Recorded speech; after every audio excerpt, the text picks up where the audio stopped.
The Dragon's Den the other day. That's a TV show that it actually precedes Shark Tank. The English version was called Dragon's Den. And then there was Shark Tank in the US, and there's Dragon's Den in Canada. Of course, you don't want to watch it. You don't want to watch Dragon's Den in Canada, and you probably wouldn't have wanted to watch it before this incident. So what this video is that we're about to show you is two French Canadians, Quebecois, sort of my people. They come up to the investors, as they would on Shark Tank, and they say, hey, we've got a product for you. It is a bubble tea product, and that's a Taiwanese, I believe, product. And there's one guy on Dragon's Den who is not happy with it.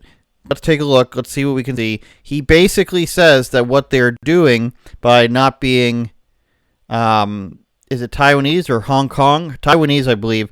Since they're not Taiwanese, they can't sell bubble tea. My name is Jessica. And my name is Sebastian.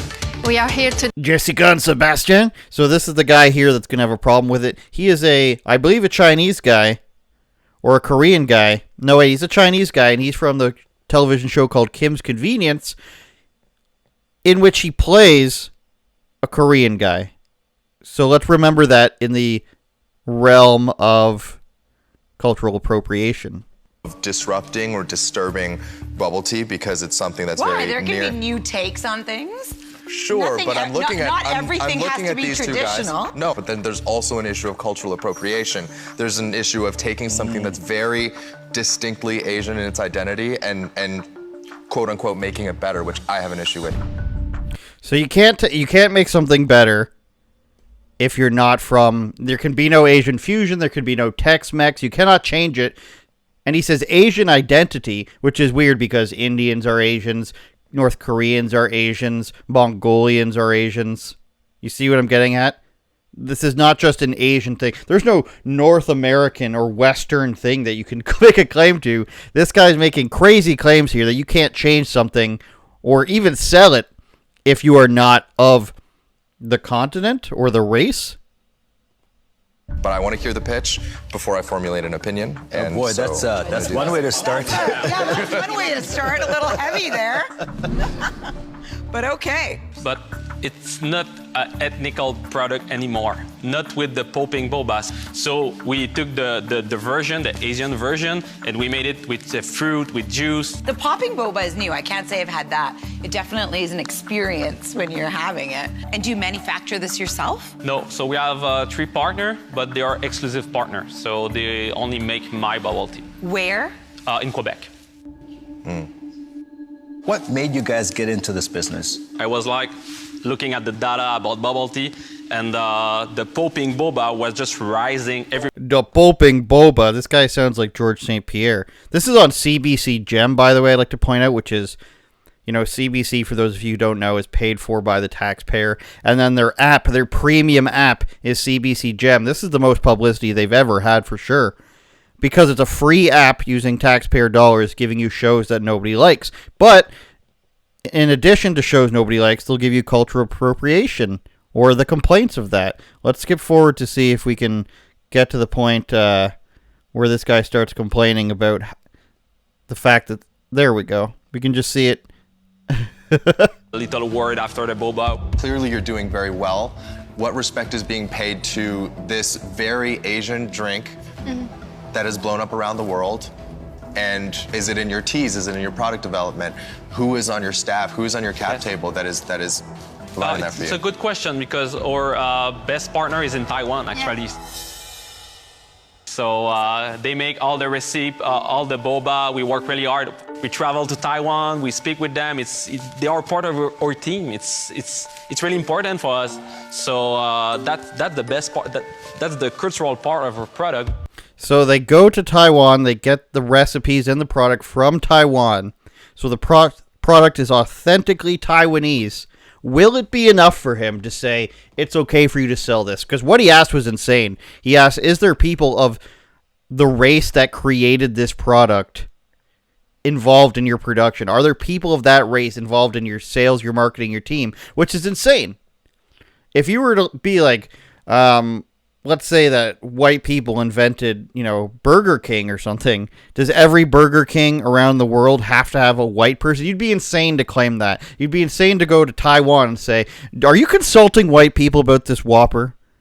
And I know we talked about McDonald's. Are you consulting somebody from West Virginia who wears overalls most of the year about this slop burger you're eating? Are you consulting them? Let's see if that explanation was enough for him. Your can, and I am looking for anything that tells me where boba came from. And where boba came from is Taiwan.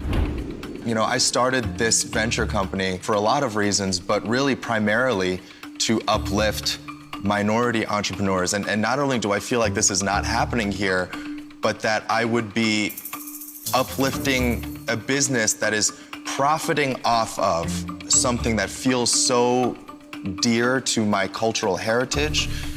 I want to be a part of bringing boba to the masses, but not like this. So for that reason, I'm out. Thanks. Respect that. Respect that.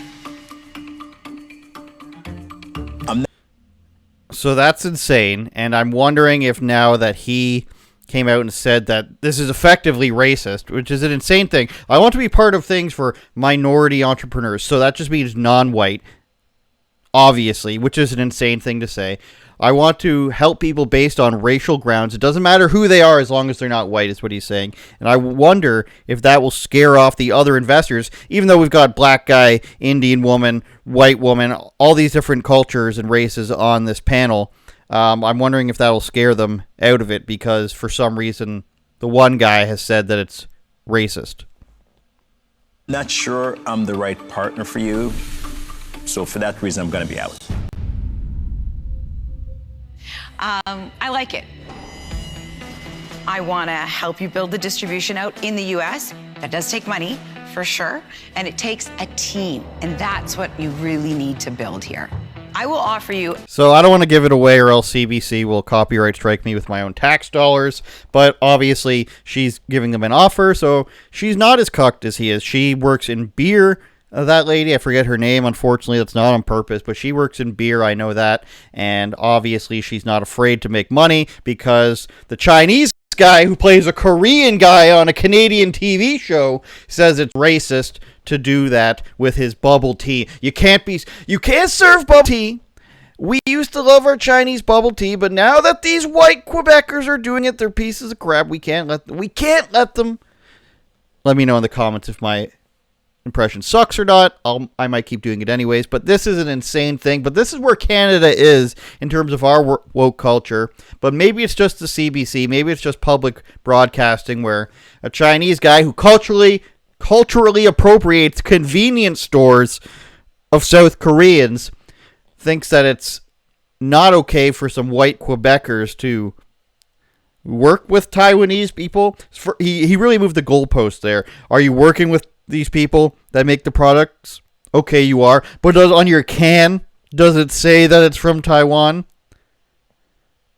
You have to pay homage to your employees, I guess, when you're making a product. Completely insane things, but that's where Canada is behind in terms of culture and where we're sucking at. Just a small example. Turn it up, Jordan.